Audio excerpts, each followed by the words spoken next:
जय भीम। मेरा नाम किशोर है और मैं आज़ाद समाज पार्टी के ऑफिस पे हूँ। आज मैं जिनके साथ हूँ मैं ये आज़ाद समाज पार्टी पिथौरागढ़ के जिलाध्यक्ष हैं, कार्तिक टमटा जी हैं। तो आज कार्तिक टमटा जी से कुछ खास बातचीत होगी। जी आप बताइए, आज यहाँ पर आप धरने पे बैठे हैं, तो आप धरने पे क्यों बैठे हैं, क्या मांगे हैं सरकार से आपकी? देखिए किशोर जी, मैं विगत यहाँ पे आज ये चौथा दिन है, 8 तारीख ठीक 11 बजे से भूख हड़ताल में बैठा हूँ। कोरोना नियमों का पालन करते हुए सार्वजनिक स्थल पे ना बैठते हुए मैंने अपने ऑफिस को चुना, क्योंकि मुझे लगता है कि समाज में इस विचारधारा को ले आना बहुत ज़रूरी है। जो हमारे महान बाबा साहब की विचारधारा है, हमारे महान बाबा साहब की विचारधारा है, जो वंचित, शोषित और अछूतों की लड़ाई है, हम उसको मुख्य धारा में लाना चाहते हैं। लगभग हमारी पूरे राज्य और पिथौरागढ़ की मांगे हैं, जो 17 सूत्रीय मांगे हैं, जिनको हमने मेन तौर पे चुना है। उनमें से कुछ प्रमुख मांगे हैं।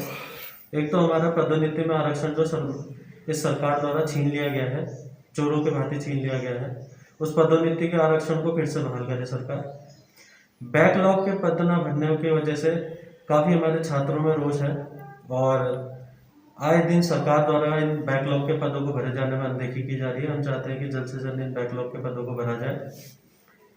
तीसरे हमारा है कि जो सॉफ्टवेयर में अभी रोस्टर के जो प्रणाली थी, उसमें जो सॉफ्टवेयर में गड़बड़ी करके जो पहला और छठा पद आरक्षित था उसको ना दिए के सीधे दूसरे से शुरू करना सॉफ्टवेयर के माध्यम से, ये एक बहुत बड़ा कुकृत्य है सरकार द्वारा। इसकी वजह से हमारे छात्रों को बहुत ज़्यादा नुकसान हुआ है।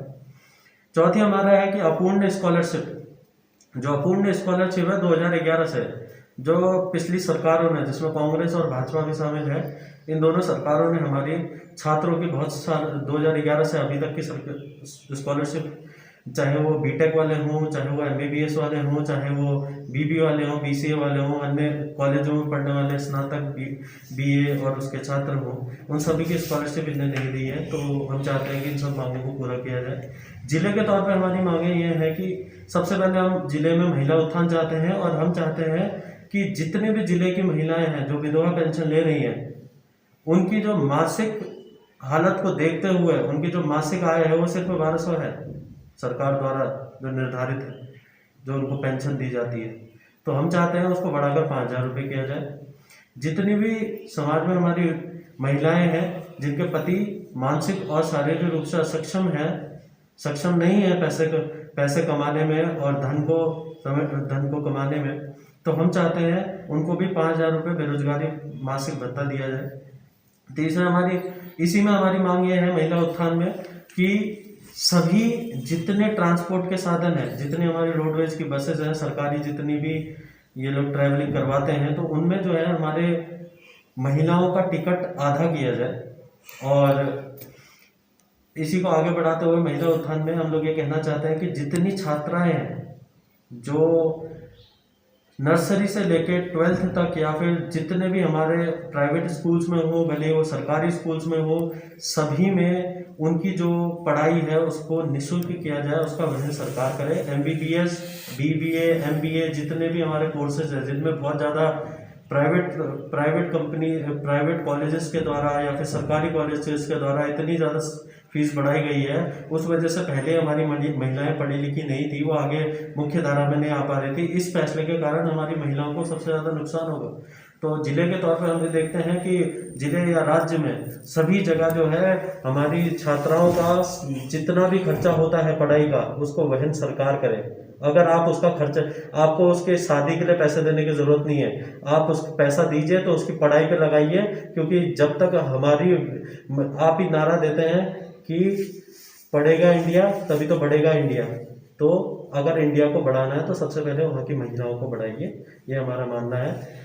और इन्हीं मांगों को आगे बढ़ाते हुए हम कहना चाहते हैं कि जिले में 20 किलोमीटर के एरिया के अंदर जितने भी पिथौरागढ़ में 20 किलोमीटर के एरिया के अंदर जितने भी गांव आते हैं, उन गांव में 24 घंटे पानी उपलब्ध किया जाए। 1 घंटे की बात नहीं कर रहे हैं, 24 घंटे पानी उपलब्ध किया जाए। देखिए, परमानेंट लाइन आप बिछाइए, ये कच्ची लाइन बिछा के नहीं होगा। आपने सिर्फ आप गांव के गरीब लाचार लोगों को और पीड़ित शोषित लोगों को ठगने का काम कर रहे हैं। सिर्फ एक किसी भी आप धारे से एक लाइन लगा देते हैं और कहते हैं कि 6 महीने 3 महीने पानी आता है, फिर उसके बाद गांव में फिर दोबारा सूखे की बहाली हो जाती है। जब हमारे पास इतनी बड़ी नदियां हैं, इतना आप परमानेंट लाइन आज तक आज़ादी के बाद आज तक नहीं बिछा पाए। दूसरे राज्यों से सीखिए, दूसरे देशों से सीखिए। क्या अमेरिका और हमें कोई अंतर नहीं है? क्या वहाँ भी अगर लोग हैं काम करने वाले तो हमारे वहाँ भी है। सिर्फ और सिर्फ नौकरशाही, घूसखोरी, रिश्वतखोरी और इंसान ना समझने वाली सोच ने, ये जो दबंगई सोच है, इसी सोच ने हमारे लोगों को वंचित रख रखा आज तक पानी और इनके अधिकारों से। तो हम चाहते हैं कि पानी की पूर्ण व्यवस्था, 24 घंटे पानी हमारे लोगों को मुहैया किया जाए। पूरे 20 किलोमीटर एरिया के अंदर पिथौरागढ़ में पहाड़ की जनता को ये ठगना नहीं चाहेगा। तो आप यहाँ पर 4 दिन से भूख हड़ताल में बैठे हैं, तो सरकार से अभी तक कोई जवाब आया आपके पास इस पर? देखिए, मुझे आज चौथा दिन है और काफ़ी मुझे वीकनेस भी है, मगर सरकार द्वारा अभी तक कोई भी संज्ञान नहीं लिया गया है। डीएम साहब को हमने अपने ज्ञापन के माध्यम से डीएम साहब को भी सूचित कराया था और मुख्यमंत्री जी को भी सूचित कराया था कि हमारी मांगें पूरी करिए, मगर ये हमारा प्रशासन सोया हुआ है। हम चाहते हैं कि ये शासन और प्रशासन संज्ञान में ले और जल्द से जल्द इसमें कार्रवाई करने की स्थिति में आए, वरना ये भूख हड़ताल जारी रहेगी और ये भूख हड़ताल को खत्म हम नहीं करने वाले अभी। तो आप जिस तबके, जिस समाज की आप आवाज बन रहे हैं, जिन लोगों की आप मुद्दों को उठा रहे हैं, क्या वो लोग आपका साथ दे रहे हैं इस पर? बिल्कुल, मेरे समाज के पूरे व्यक्तियों का मेरा साथ है, पूरी महिलाओं का मेरा साथ है। समाज के सभी लोग आक्रोशित हैं इस सरकार के विरुद्ध। जिस तरह इनने पदोन्नति में आरक्षण खत्म कर दिया हमारा, और ये सरकार जो दलित विरोधी सरकार उभर के आई है, पूरे उत्तराखंड में इन लोगों ने आरक्षण को खत्म करने का जो काम किया है, ये इस वजह से जनता में भारी रोष है और पूरी जनता हमारे साथ है। मैं आशा करता हूँ कि सभी लोग और जितने भी हमारे साथी हैं जिनको अभी तक ये खबर नहीं है, आपके माध्यम से उनको भी पता चलेगा कि कार्तिक टमटा जिलाध्यक्ष जो हैं आजाद समाज पार्टी पिथौरागढ़, वो इन मुद्दों के लिए प्रभावी रूप से काम कर रहे हैं। अभी जबकि ये पूरी दुनिया कोरोना बीमारी से परेशान है, लोग अपनी जिंदगी बचाने के लिए लोग परेशान है, और ऐसे समय में आपने अपनी जिंदगी, अपनी जान की भी परवाह नहीं कर रहे हैं, तो क्या ये अभी के समय में भूख हड़ताल करना आपका ये क्या सही फैसला है? देखिए, ये फैसला मैंने अभी से नहीं लिया था। ठीक कोरोना से पहले, जब कोरोना की सेकेंड वेव आई थी, उससे पहले हम लोग 7 दिन से धरना प्रदर्शन में थे अपनी मुख्यतः 3 मांगों को लेके। मगर क्या हुआ, ये कोरोना की वजह से हमें उठना पड़ा और हमने सरकार को तभी चेतावनी दे दी थी कि आप इसमें प्रभावी तौर पर कार्रवाई करिए, मगर उनकी कार्रवाई ना करने के कारण हमें विवश होके इस कोरोना काल में भी अपने प्राणों का बलिदान देने के लिए भी हम तैयार हैं, मगर हम चाहते हैं कि सरकार इसमें तुरंत कार्रवाई करे। तो अब आगे की रणनीति क्या है? आज आपका चौथा दिन है, आपकी तबीयत खराब होती जा रही है, तो अब आगे की रणनीति क्या है, थोड़ा आप बताएंगे? देखिए, हमारी सभी चीज़ों के लिए सरकार जिम्मेदार है और सरकार को तुरंत इसमें संज्ञान लेना चाहिए। अगर इस दौरान मेरी मृत्यु होती है या फिर मेरे साथ कोई भी हानि होती है, तो उसके लिए जिम्मेदार मैं नहीं रहूँगा या फिर समाज नहीं रहेगा, इसके लिए सरकार रहेगी, क्योंकि हम सरकार से मांग कर रहे हैं। सरकार हमारी माँ बाप है, हम अपने हक अधिकार के लिए लड़ रहे हैं और उसे इनको संज्ञान में लेना चाहिए और इसके लिए सरकार जिम्मेदार है पूरी तरह। तो आप साथियों, आप देखते हैं, आज हमने जो बात की आजाद समाज पार्टी के पिथौरागढ़ के जिलाध्यक्ष कार्तिक टमटा जी से, और उनकी सेहत लगातार गिरती जा रही है, लेकिन सरकार है कि टस से मस नहीं हो रही है। अब आगे देखना ये रहेगा कि सरकार इस पर क्या कोई इस पर कुछ कार्रवाई करती है। धन्यवाद।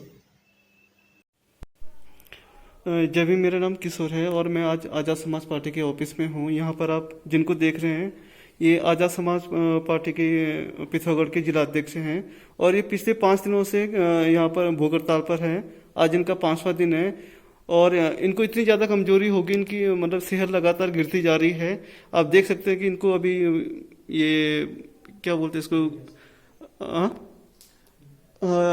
हाँ, डीएनएस चढ़ रखा है इसमें, और शायद देखते हैं इसके बाद कुछ सुधार आता है।